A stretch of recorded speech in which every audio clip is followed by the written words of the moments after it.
Hi friends, welcome to our channel. ఈరోజు ఈ వీడియోలో ఎంబీఏ థర్డ్ సెమిస్టర్ వాళ్ళకి టోటల్ క్వాలిటీ మేనేజ్మెంట్ టీక్యూఎం అనే కాన్సెప్ట్ క్లియర్గా చూద్దాము. ఈ వీడియో మీకు ఇన్ఫర్మేటివ్గా ఉంటే కొంచెం మీ ఫ్రెండ్స్కి షేర్ చేయండి, యూజ్ అవుతుంది. అలానే వీడియోని ఎండింగ్ వరకు చూడడానికి అయితే ప్రయత్నించండి, ఎందుకంటే ఎగ్జామ్లో రాయడానికి కొంతవరకు సహాయపడుతుంది. ఇక లేట్ చేయకుండా వీడియోలోకి అయితే వెళ్ళిపోదాం. మీరు ఎగ్జామ్ అనేది ఈజీగా రాయడానికి అవకాశం ఉంది. ఏంటంటే ఈ కాన్సెప్ట్లోనే అర్థమవుతుంది. టోటల్ క్వాలిటీ మేనేజ్మెంట్ అంటే వస్తువుల తయారీ విధానంలో కంపెనీ అనేది కస్టమర్కి క్వాలిటీ ప్రొడక్ట్స్ అందించడానికే ప్రయత్నిస్తుంది అనే కాన్సెప్ట్ మైండ్లో ఉంటే ఎగ్జామ్ అయితే మీరు ఈజీగా రాయడానికి ఛాన్స్ ఉంటుంది. ఇక క్వాలిటీ అంటే సింపుల్గా నాణ్యత, తెలుగులో ప్రొడక్ట్ అనేది కస్టమర్ యొక్క ఎక్స్పెక్టేషన్స్కి రీచ్ అయ్యి ఎంతవరకు సంతృప్తి పరుస్తుంది, ఎంతవరకు సహాయపడుతుంది అనేది దాని బేసిక్ డెఫినేషన్. అయితే ఏ కంపెనీ అయినా ప్రొడక్ట్ అనేది మ్యానుఫ్యాక్చర్ చేసే సమయంలో వారు రా మెటీరియల్స్ని, క్వాలిటీ రా మెటీరియల్స్ని ఉపయోగించి ద బెస్ట్ క్వాలిటీ ఇవ్వడానికి అయితే ట్రై చేస్తారు. ప్రొడక్ట్ అనేది వారు 100% కరెక్ట్ మెటీరియల్ యూజ్ చేస్తే ప్రొడక్ట్ అనేది క్వాలిటీగా ఉంటుంది. కానీ కొన్ని కంపెనీస్ అనేవి వారి ప్రొడక్ట్స్ తయారు చేసేటప్పుడు రా మెటీరియల్స్లో నాసి రకం ఉపయోగించడం వల్ల ప్రొడక్ట్స్ అనేవి కొన్ని రోజుల వరకే పనిచేస్తుంది. కస్టమర్ అనేవాళ్ళు క్వాలిటీ ఉన్న ప్రొడక్ట్స్ వారు అనుకున్న ఎక్స్పెక్టేషన్స్కి రీచ్ అయ్యి ఎక్కువ కాలం పనిచేసేవి మాత్రమే ఎంచుకుంటారు. మనకి ఈజీగా అర్థం కావాలంటే ఎగ్జాంపుల్గా చూస్తే smart phones, Apple company phones quality and safety అనేది ఉంటుంది. కానీ ఆండ్రాయిడ్ వర్షన్స్లో మనకి తెలియని చిన్న చిన్న కంపెనీస్లో కూడా ఫోన్స్ ఉంటాయి. అది మన ఫ్లిప్కార్ట్, అమెజాన్లోకి వెళ్తేనే మనకు తెలుస్తుంది. అవి ఎప్పటి వరకు పనిచేస్తాయి ఏంటి అనేది కూడా మనకు తెలియదు. ఇంకొక ఎగ్జాంపుల్ చూద్దాం. మనం కూరగాయల షాప్కి వెళ్తాం. మార్కెట్లో మంచి వెజిటేబుల్స్ ఒక సైడ్ ఉన్నాయి, కుళ్ళిపోయిన వెజిటేబుల్స్ ఒక సైడ్ ఉన్నాయి. మరి మనం ఏ రకమైన కూరగాయలను కొంటాం? మనకి మంచిగా, అందంగా, క్వాలిటీ ఉన్న కూరగాయలను మాత్రమే కొనడానికి చూస్తాం. ₹1 పోయినా సరే మంచివే కొంటాం. కానీ కుళ్ళిపోయిన కూరగాయలు కొనం కదా. ఈ కాన్సెప్ట్లో ఈజీగా అర్థమవుతుంది అని చెప్పా. క్వాలిటీ ఉన్న ప్రోడక్ట్ని కస్టమర్కి అందిస్తే కంపెనీ యొక్క పేరు అనేది గుర్తుండిపోతుంది. అలానే అది టాప్ లెవెల్లోకి వెళ్ళిపోతుంది. కస్టమర్ అనేవాళ్ళు ఇంకొకళ్ళకి రిఫర్ చేసేలా ఉంటుంది కంపెనీ పేరు, ఇంకా బ్రాండ్. కస్టమరు ప్రోడక్ట్ రిసీవ్ చేసుకున్న తర్వాత అది ఎక్కువ కాలం నడిస్తే ఇంకా ఆ కంపెనీ నుండి ఎక్కువ ప్రొడక్ట్స్ ఆర్డర్ చేయడానికి లేదా కొనడానికి ఆలోచిస్తారు. అంటే కస్టమరు ₹1 పోయినా మంచి క్వాలిటీ ఉన్న ప్రోడక్ట్ కొనడానికే ఆలోచిస్తారు అని అర్థం. టోటల్ క్వాలిటీ మేనేజ్మెంట్ ఎలా పరిణామం చెందింది అంటే ఎలా ఎవాల్యుయేట్ అయ్యింది అనేది చూద్దాం. 13th సెంచరీ చివరిలో యూరోప్లోని గుర్తించగలం గిల్డ్గా పిలువబడే యూనియన్లుగా ఏర్పాటు చేయడం ప్రారంభించారు.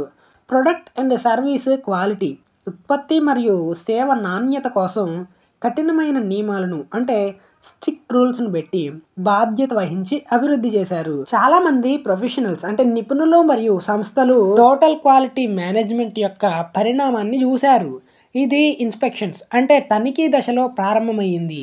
తర్వాత నుండి పరిణామం చెందడం ప్రారంభించింది. ఇన్స్పెక్షన్ నుండి quality control and quality assurance, నాణ్యత నియంత్రణ మరియు నాణ్యత హామీ ద్వారా పరిణామం చెందింది. 1911లో అంటే 1911లో mechanical engineer Frederick Winslow Taylor principles of scientific మేనేజ్మెంట్ను ప్రచురించాడు. సామర్థ్యాన్ని క్రమపద్ధతిలో అధ్యయనం చేసిన మొదటి వ్యక్తులలో టైలర్ ఒకళ్ళు. 1924లో అంటే 1924లో Western Electric engineer Walter Shewhart quality control కోసం ఒక పద్ధతిని ప్రతిపాదించాడు. ఈయన ఫాదర్ ఆఫ్ స్టాటిస్టికల్ క్వాలిటీగా పేర్కొన్నారు. సెకండ్ వరల్డ్ వార్ సమయంలో డెమింగ్ షేవర్ట్ యొక్క పద్ధతులను యుద్ధ తయారీకి విజయవంతంగా ఇంప్లిమెంట్ చేశారు. ఇక్కడ గణాంక ప్రక్రియ, స్టాటిస్టికల్ ప్రాసెస్, నియంత్రణ సాయుధ దళాలు భద్రతను త్యాగం చేయకుండా తనిఖీలను వేగవంతం చేయడంలో సహాయపడింది. కానీ యుద్ధం మరియు ప్రభుత్వ ఒప్పందాలు ముగిసిన తర్వాత చాలామంది అమెరికన్ మేనేజర్లు స్టాటిస్టికల్ క్వాలిటీ కంట్రోల్ ప్రాసెస్ను పక్కన పెట్టారు. ఇది డెమింగ్ను నిరాశపరిచింది. యుద్ధం అనంతరం జపాన్ తన ఆర్థిక వ్యవస్థను పునర్నిర్మించడానికి ఒక మార్గం అవసరమైంది. వెస్టర్న్ ఎలక్ట్రిక్ స్టాటిస్టికల్ శాంప్లింగ్లోని పనిచేసిన డెమింగ్ మరియు ఇంజనీర్ జోసెఫ్ జురాన్ వంటి అమెరికన్ నిపుణులను వారి ఆలోచనలను plan do study plan do check act cycle ద్వారా జపాన్లో క్వాలిటీ నాణ్యమైన విప్లవానికి నాంది పలికింది. అంటే వీళ్ళ యొక్క ఐడియాలను ఉపయోగించుకొని వాళ్ళు డెవలప్ అయ్యారు. ఇక ఎస్క్యూసి లేదా ఎస్పిసి అంటే స్టాటిస్టికల్ ప్రాసెస్ కంట్రోల్ లేదా స్టాటిస్టికల్ క్వాలిటీ కంట్రోల్ అనేది నాణ్యతను, క్వాలిటీని అంచనా వేయడానికి ఆహారమైన, ఔషధాలు ఇంకా అనేక ప్రొడక్ట్స్ తయారు చేసే క్రమంలో నాణ్యతను పర్యవేక్షించడానికి స్టాటిస్టికల్ టూల్స్ అండ్ టెక్నిక్స్ని ఉపయోగించడం. దీంట్లో మానిటర్, కంట్రోల్ అండ్ ఇంప్రూవ్ అనే దాన్ని మెయిన్గా ఫోకస్ చేస్తుంది. దీని ద్వారా ప్రొడక్ట్స్ మ్యానుఫ్యాక్చర్ చేసే సమయంలో ఎక్కువగా అన్వాంటెడ్ వేస్ట్ అవ్వకుండా సహాయపడుతుంది. క్వాలిటీ అష్యూరెన్స్ గురించి చూద్దాం. క్వాలిటీ అష్యూరెన్స్ అనేది ఉత్పత్తి యొక్క అభివృద్ధి యొక్క అన్ని దశల్లో పాల్గొంటుంది. క్వాలిటీ అష్యూరెన్స్ అనేది ఉత్పత్తిలో తప్పులు, లోపాలు లేదా తప్పిన అవసరాలను గుర్తించడంపై దృష్టి పెడుతుంది. క్వాలిటీ ఫెయిల్యూర్స్ను ప్రివెంట్ చేస్తుంది. క్వాలిటీ అష్యూరెన్స్ టీం అనేది అన్ని దశల్లో పాల్గొంటుంది. Product development, production, testing, packing and delivery ప్రాసెస్లో ఇన్వాల్వ్ అవుతుంది. క్వాలిటీ కంట్రోల్ అనేది ఒక ఇరుకైన ప్రక్రియ. ప్రొడక్ట్స్లో మిస్టేక్, ఎర్రర్, మిస్డ్ రిక్వైర్మెంట్స్ను డిటెక్ట్ చేస్తుంది. టోటల్ క్వాలిటీ మేనేజ్మెంట్ అనేది లాంగ్ టర్మ్ సక్సెస్, దీర్ఘకాలిక విజయానికి నిర్వహణ విధానాన్ని వివరిస్తుంది. కస్టమర్ సాటిస్ఫాక్షన్ ద్వారా లాంగ్ టర్మ్ సక్సెస్ని పొందుతారు. TQM ఎఫర్ట్ అనేది సంస్థలోని సభ్యులందరూ అంటే ప్రొడక్ట్, మ్యానుఫ్యాక్చర్ అండ్ సర్వీస్ దగ్గర నుండి వర్కర్స్ లేదా ఎంప్లాయీస్ అనే వాళ్ళు బాధ్యత కలిగి వర్క్ ఇంప్లిమెంట్ చేస్తే దీనివల్ల ప్రొడక్ట్ క్వాలిటీ అనేది మంచిగా ఉంటుంది. దీంట్లో planning, doing, checking and acting phases అనే స్టేజెస్ ఉంటాయి. సప్లయర్ అండ్ కస్టమర్ రిలేషన్షిప్ అనే దాని గురించి చూద్దాము. సప్లయర్ అంటే సరఫరాదారులు. సప్లయర్ కస్టమర్ను సాటిస్ఫై చేసే ప్రొడక్ట్ అనేది క్వాలిటీగా అందించడానికి ట్రై చేస్తాడు. కస్టమర్ అభ్యర్థనపై అవసరమైన డేటాను సమర్పించడానికి సప్లయర్ బాధ్యత వహిస్తారు. కస్టమర్ ఫీడ్బ్యాక్ను బట్టి సప్లయర్కి సప్లై చేసే ప్రొడక్ట్స్ యొక్క క్వాలిటీ గురించి తెలుస్తుంది. టోటల్ క్వాలిటీ మేనేజ్మెంట్లో కస్టమర్ అనేవాడు కస్టమర్కి అనుగుణంగా వారు ఎలాంటి ప్రొడక్ట్స్ కోసం ఎదురు చూస్తున్నారు, మార్కెట్లో ₹1 ఎక్కువైనా సరే మంచి క్వాలిటీ అందించడానికి కంపెనీలు ట్రై చేస్తాయి. మంచి క్వాలిటీ అందించడం ద్వారా క్వాలిటీ ప్రొడక్ట్స్ వస్తాయి. క్వాలిటీ ప్రొడక్ట్ ఒక్కటి వచ్చినా వారి ఎక్స్పెక్టేషన్స్ రీచ్ అయితే మార్కెట్లో సక్సెస్ అవుతుంది. ఇంకా కంపెనీ యొక్క గోల్స్ అనేది రీచ్ అవుతుంది. ప్రొడక్ట్స్ మ్యానుఫ్యాక్చర్ కంటే ముందు కస్టమర్తో కమ్యూనికేట్ అవుతారు. దీని ద్వారా కస్టమర్ రిలేషన్షిప్ పెరుగుతుంది. అలానే ఎలాంటి ప్రొడక్ట్స్ ఇష్టం ఉంది అనేది కూడా తెలుస్తుంది. అలానే కస్టమర్ ఎలాంటి ప్రొడక్ట్స్ కోసం ఎదురు చూస్తున్నారు ఏంటి అనేది కొంచెం ఐడియా ఉంటుంది. సప్లయర్ వ్యాపారంలో సరఫరాదారులు అనేది ఒక పర్సన్ లేదా ఒక సంస్థ. టాప్ లెవెల్ సర్వీసెస్ ప్రొడక్ట్స్ తయారు చేస్తారో వారు రీటైలర్స్ లేదా డిస్ట్రిబ్యూటర్స్కి రీజనబుల్ ప్రైస్లో వారి ప్రొడక్ట్స్ సేల్ చేస్తారు. వారు రా మెటీరియల్స్ రూపంలో డెలివరీ అందిస్తారు. తయారీదారులు తర్వాత మార్కెట్లో ప్రోడక్ట్ని ప్రాసెస్ చేస్తారు. ఇక మనం benefits of total quality management గురించి చూద్దాము. ప్రొడక్ట్ అనేది క్వాలిటీ ఉంటే మార్కెట్లో కాంపిటీషన్ ఉంటుంది. సెకండ్ది మెయిన్గా కస్టమర్ హ్యాపీనెస్. థర్డ్ది ఎంప్లాయ్ ఇన్వాల్వ్మెంట్ వల్ల వారి గోల్స్ రీచ్ అవుతారు. అలానే కాస్ట్ రెడ్యూస్ అవుతుంది, ఎక్కువ ప్రాఫిట్ వస్తుంది, ప్రొడక్ట్స్ ఎక్కువగా తయారు చేస్తారు, మార్కెట్లో షేర్ ఉంటుంది. ప్రొడక్ట్స్ తయారు చేసేటప్పుడు అన్వాంటెడ్ వేస్ట్ని రిమూవ్ చేస్తారు. కస్టమర్ ఇచ్చే ఫీడ్బ్యాక్ ద్వారా మరింత హార్డ్ వర్క్ చేసి బెస్ట్ క్వాలిటీ ప్రొడక్ట్ అందిస్తారు. ప్రొడక్ట్ తయారు చేసే ముందు కస్టమర్ యొక్క ఆలోచనలు తెలుసుకోవడం ద్వారా ప్రొడక్ట్ డిజైన్ డెసిషన్స్ తీసుకుంటారనమాట. ఇవి బెనిఫిట్స్ అనే కాదు, అడ్వాంటేజెస్ అని కూడా చెప్పుకోవచ్చు. ఇక TQM యొక్క డిసడ్వాంటేజెస్ చూస్తే ఎంప్లాయీస్కి వర్క్ మీద సరైన అవగాహన లేకపోతే వర్క్ అనేది క్లియర్గా జరగదు, టైం అనేది వేస్ట్ అవుతుంది. కస్టమర్ ఫీడ్బ్యాక్ లేదా కస్టమర్ రిలేషన్షిప్ లేకుండా ప్రొడక్ట్స్ తయారు చేయడం వల్ల మార్కెట్లో డిమాండ్ ఉండదు. కస్టమర్ ఎలాంటి ప్రొడక్ట్ కావాలి అని అనుకుంటున్నాడో తెలియకపోతే వాళ్ళు చాలా ఇబ్బంది పడతారు. ఎందుకంటే ఎక్కువ టైం ఆలోచించి తయారు చేయడం వల్ల కంపెనీ స్లోగా రన్ అవుతుంది, వర్క్ కూడా చాలా స్లోగా రన్ అవుతుంది, టైం ల్యాగ్ అవుతుంది. ఇక వాల్టర్ షీవర్ట్ ప్లాన్ అనేది జపాన్లో వర్కౌట్ అయ్యింది. వాల్టర్ షీవర్ట్ ప్లాన్ అనేది ముందు అమెరికాలో వర్కౌట్ అయింది, కానీ దాన్ని పక్కన పెట్టాడు. కానీ జపాన్ వాళ్ళు ఇతన్ని హైర్ చేసుకున్నారు. జపాన్లో వర్కౌట్ అయింది. అయితే మెయిన్గా టోటల్ క్వాలిటీ మేనేజ్మెంట్ చరిత్రలో నావల్ ఎయిర్ సిస్టమ్స్ అనేవాళ్ళు క్వాలిటీ ఇంప్రూవ్మెంట్ కోసం జపనీస్ స్టైల్ మేనేజ్మెంట్ విధానాన్ని వివరించడానికి రూపొందించిన పదంగా ప్రారంభమైంది. Edward Deming father of quality మేనేజ్మెంట్గా పిలువబడతారు. ఇక మనం quality system awards and guidelines గురించి చూద్దాం. క్వాలిటీ అవార్డు అనేది ఎందుకు ఇస్తారు అంటే, ప్రొడక్ట్ క్వాలిటీ ఉంటే కంపెనీకి అవార్డు అనేది ఇస్తారు. ప్రొడక్ట్ అండ్ సర్వీసెస్, అలానే కస్టమర్కి ఎక్స్పెక్టేషన్స్కి రీచ్ అయ్యే ప్రొడక్ట్స్ అందించడం, ప్రొడక్ట్స్ అనేవి తక్కువ రేటుకి అమ్మడం ద్వారా ఎక్కువ కస్టమర్స్ కొంటారు, అలానే ప్రొడక్టివిటీ పెరుగుతుంది. దీనికోసం క్వాలిటీ అవార్డు అనేది ఇస్తారు. దీని ద్వారా కంపెనీ అవార్డుని పొందుకోవడం ద్వారా అనేక కంపెనీలకి ఇన్స్పైరింగ్గా ఉంటుంది. అలానే మంచి పేరు వస్తుంది, బ్రాండ్ అనేది తెలుస్తుంది, మంచి గుర్తింపు లభిస్తుంది. దీనిలో చాలా అవార్డ్స్ ఉన్నాయి, కానీ కొన్ని అవార్డ్స్ గురించే చూద్దాము. మొదటి 4 అవార్డుల గురించి చూద్దాము. Malcolm Baldrige National Quality award. సెకండ్ది ISO, International Organization for Standardization. థర్డ్ది European Foundation for Quality Management award. ఇక నెక్స్ట్ది Golden Peacock National Quality award. ISO, International Organization for Standardization. ఈ అవార్డుకి రిక్వైర్మెంట్స్ వచ్చేసి బిజినెస్లో మేనేజ్మెంట్ సిస్టమ్ని డెవలప్ చేయడం, అలానే వర్క్ అనేది సరిగ్గా ఇంప్లిమెంట్ చేస్తున్నారా లేదా అని నిర్ధారించుకోవడం, సిస్టమ్ అనేది అంటే ఎంప్లాయీస్ అనేవారు కరెక్ట్గా బాధ్యత కలిగి పని చేస్తున్నారా లేదా అని వెరిఫై చేయాలి. తర్వాత మేనేజ్మెంట్ రెస్పాన్సిబిలిటీస్. ఇది ఐఎస్ఓ అనేది సాంకేతిక పనికి సంబంధించిన ఇటీవల విజయాల కోసం వ్యక్తుల సహకారాన్ని గుర్తిస్తుంది. ఇది ప్రమాణీకరణ మరియు సంబంధిత కార్యకలాపాలు పెంపొందించడానికి ప్రధాన సహకారంగా పరిగణించబడుతుంది. సెకండ్ది మ్యాల్కలమ్ బాల్డ్రిడ్జ్ నేషనల్ క్వాలిటీ అవార్డు అనేది యుఎస్ కంపెనీలు మరియు ఆర్గనైజేషన్లో మెరుగైన వస్తువులు మరియు సేవలు, ప్రొడక్ట్స్ అండ్ సర్వీస్ యొక్క క్వాలిటీని ఇంప్రూవ్ చేయడానికి ఈ అవార్డు అనేది ఇస్తారనమాట. ఇది 1987లో స్థాపించబడింది, అంటే 1987లో స్థాపించబడింది. వ్యాపారాల పోటీతత్వం పెంచడం దీని మెయిన్ కాన్సెప్ట్. థర్డ్ది European Foundation for Quality Management award. దీని షార్ట్కట్గా ఈఎఫ్క్యూఎం అవార్డు అని కూడా పిలుస్తారు. దీనిలో సంస్థ యొక్క ప్రతి అంశాన్ని నిరంతరం మెరుగుపరచడం వల్ల మొత్తం అధిక పనితీరుకు దారితీస్తుంది. అంటే హై పర్ఫార్మెన్స్ అందించడం వల్ల గోల్స్ అచీవ్ చేస్తారు. ఈ అవార్డు అనేది ప్రపంచంలో world's best performing private, public, non profit organisation, private, ప్రభుత్వ లేదా లాభాపేక్ష లేని సంస్థలను గుర్తించడానికి రూపొందించబడిన ఈవెంట్. ఇది వ్యూహాన్ని చర్యగా మార్చడంలో మరియు సంస్థ పనితీరులను నిరంతరం మెరుగుపరచడంలో విజయం యొక్క తిరుగులేని ట్రాక్ రికార్డు ఉన్న నాయకులను గుర్తిస్తుంది. ఇక ఫోర్త్ది Golden Peacock National Quality award.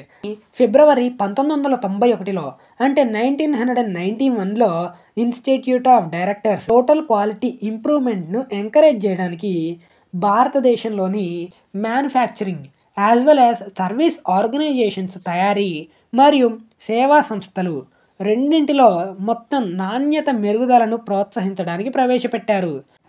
దీంట్లో ప్రభుత్వ మరియు ప్రైవేటు సంస్థలు పరిశ్రమ, సేవ మరియు వాణిజ్యం యొక్క అన్ని రంగాలకు వర్తిస్తుంది. జీపీఎన్క్యూ అవార్డులు టోటల్ క్వాలిటీ రంగంలో అత్యంత ముఖ్యమైన విజయాన్ని సాధించిన సంస్థలకు అందించబడతాయి. Golden Peacock National Quality award customer ఆధారిత మెరుగుదల ప్రక్రియ యొక్క వేగాన్ని వేగవంతం చేయడానికి సంస్థలను ఉత్తేజపరుస్తుంది మరియు సహాయపడుతుంది. ఇక క్వాంటిటేటివ్ టెక్నిక్స్ గురించి తెలుసుకుందాం. Decisions systematic and powerful means of analysis based on quantitative data. సింపుల్గా చెప్పాలి అంటే మ్యాథమెటికల్ అండ్ స్టాటిస్టికల్ టెక్నిక్స్ని ఉపయోగించి ఐడియాస్ అండ్ డిజైన్ని బేస్ చేసుకొని ఎంప్లాయీస్ అందరూ నిరంతరం కస్టమర్ కనుగొనే ఆన్ డిమాండ్ అంటే మార్కెట్లో డిమాండ్ ఉన్న ఉత్పత్తులు మరియు సేవలను, ప్రొడక్ట్స్ అండ్ సర్వీసెస్ అందించే సామర్థ్యాన్ని మెరుగుపరచాలనే ఆలోచనపై ఆధారపడిన నిర్వహణ. డయాగ్రామ్ రూపంలో ఫ్లో చార్ట్, ప్యారిటో అనాలిసిస్ను ఉపయోగించి రీప్రజెంట్ చేస్తారు. ఈ సాధనాలు ఉపయోగించడం వల్ల నాన్ వాల్యూ యాడెడ్ యాక్టివిటీలను రద్దు చేయడంలో సహాయపడతాయి. ఇక దీంట్లో కొన్ని మ్యాథమెటికల్ ఫార్ములాస్ ఉన్నాయి, దాని గురించి నేను వదిలేస్తున్నాను. ఇక నెక్స్ట్లోకి వెళ్ళిపోదాం.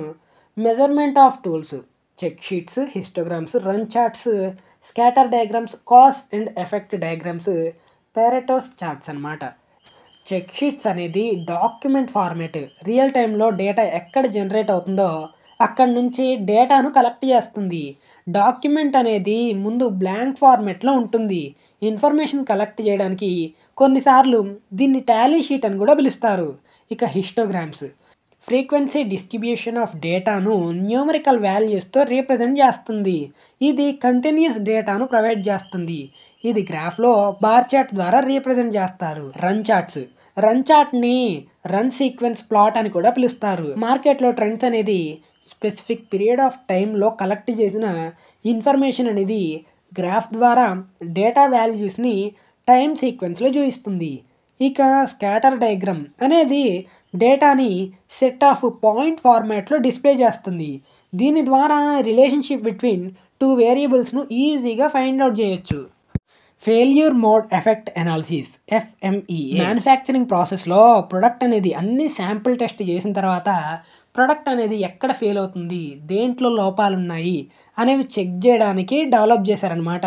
1950లో తయారీ ప్రక్రియలో సాధ్యమయ్యే అన్ని వైఫల్యాలను గుర్తించడం ద్వారా డిజైన్ దశలో వైఫల్యాన్ని అంచనా వేయడానికి సంస్థలు అనుమతించే లక్ష్యంతో రూపొందించబడిన పద్ధతి.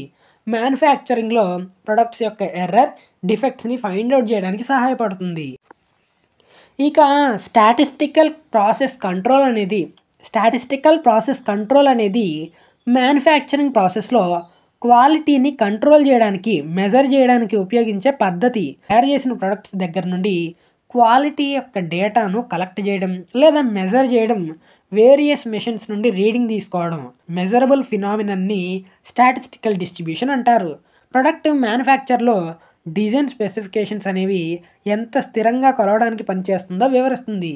ఇక QFD, క్వాలిటీ ఫంక్షన్ డిప్లాయ్మెంట్ అనేది వ్యాపారాన్ని తన కస్టమర్పై ఫోకస్ చేసే విధంగా మోటివేట్ చేయడం. దీనిలో క్రాస్ ఫంక్షన్ టీమ్ అనేది ప్రొడక్ట్స్ తయారీ విధానంలో వచ్చే ఇష్యూస్ సాల్వ్ చేస్తారు. దీని ద్వారా కస్టమర్కి ఆనందం కలిగించే వ్యూహాలను అందించడంలో, అలానే సమస్యలను గుర్తించడానికి, పరిష్కరించడానికి సహాయపడుతుంది. ఇక DOE, design of experiment. Products తయారు చేసే ముందు ప్రొడక్ట్ యొక్క శాంపుల్ అనేది అనేక స్థాయిలలో టెస్ట్ చేయడానికి ఉపయోగిస్తారు. ఇది ఎన్నో ఎక్స్పెరిమెంట్స్ ప్రొడక్ట్ మీద చేసిన తర్వాత ఎక్కడ ఫెయిల్యూర్ వచ్చింది, అవి ఎక్కడ ఎర్రర్స్ వస్తుంది, ఎక్కడ డిఫెక్ట్స్ వస్తుంది అనేవి అన్నీ క్లియర్గా చెక్ చేసి వాళ్ళ టెస్ట్స్ అన్నీ పాస్ అయిన తర్వాత ప్రొడక్ట్ అనేది మార్కెట్లోకి ఇంట్రొడ్యూస్ చేస్తారు. ఇక యాక్టివిటీ బేస్డ్ ఆన్ కాస్టింగ్ అంటే ఆర్గనైజేషన్లో వర్క్ చేసే ఎంప్లాయీస్ అండ్ మిషన్స్ ఎంతసేపు మెషిన్స్ రన్ చేశారు, ఎంత కరెంటు బిల్ వచ్చింది, ఎంత మెయింటెనెన్స్ చేశారు అనేది క్యాలిక్యులేట్ చేస్తారు. రా మెటీరియల్స్కు మనం ఎంతవరకు ఖర్చు పెట్టాం, అలానే ప్రొడక్ట్స్ తయారు చేసినందుకు మనకి ఎంత ఖర్చు అయింది అనేది each and every point calculate చేస్తారు. ఓవరాల్గా కంపెనీలో మెషిన్స్ ఎంతవరకు పనిచేశాయి, ఎంప్లాయీస్ ఎంతవరకు పనిచేశారు, మనకి ఎంత ఆదాయం వచ్చింది అనే దాని గురించి క్యాలిక్యులేట్ చేస్తారు. ఇక లాస్ట్గా concept of 6 sigma and it's implementations అనేది చూద్దాము. 6 సిగ్మా అనేది బిజినెస్ను ఇంప్రూవ్ చేయడానికి ఉపయోగించే సాధనాలు, అలానే డిఫెక్ట్స్ను రెడ్యూస్ చేయడం. ఈ 6 సిగ్మా రూల్స్ ద్వారా బిజినెస్లో గోల్స్ను రీచ్ అవ్వడానికి సహాయపడుతుంది. 6 సిగ్మా కీ ప్రిన్సిపల్స్ వచ్చేసి మెయిన్గా కస్టమర్ మీద ఎక్కువ ఫోకస్ చేయడం.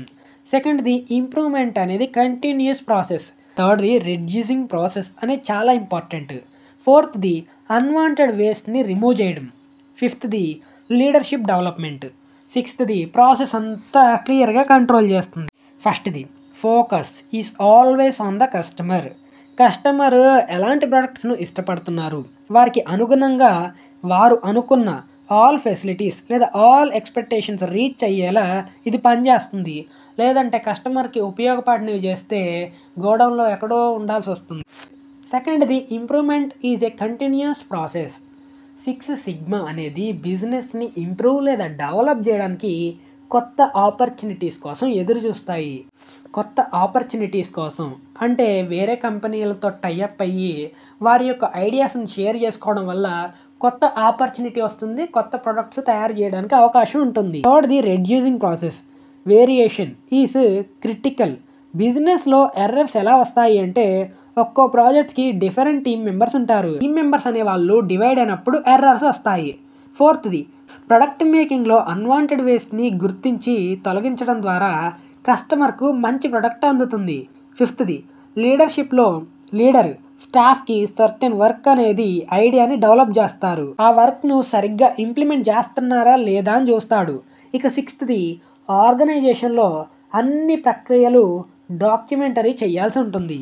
అలానే కస్టమర్కు క్వాలిటీ ప్రొడక్ట్ అందించడానికి ఎంతగానో సహాయపడుతుంది.